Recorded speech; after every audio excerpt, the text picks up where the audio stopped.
سلام برای بچه، من رادمهر لجند هستم. این اولین ویدیوی پیج منه. آقا ما اینجا رفتیم آریاسو کشیدیم، بعد ایران یار ما رو زد، گفت برو انتقام بگیر. ما رفتیم، این حواسش به انمی روبرویش بود، ما اینو ابک زدیم.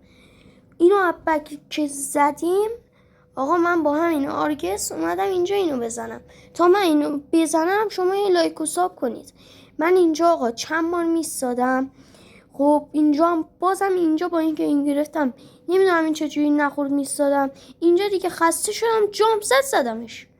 اینو زدیم آقا. بعد ما اومدیم اینجا یه آخر بازی بود، یه تک به دو باید میزدم دیگه. دلو دادم به دریا، رفتم راش شدم. اینجا 2-3 شات زدیم نخورد دیگه. اومدیم اینجا اینو زدیم، بعد اومدیم این ورم هدی اینو زدیم. آقا ما وین شدیم. تو هم یه لایک کن.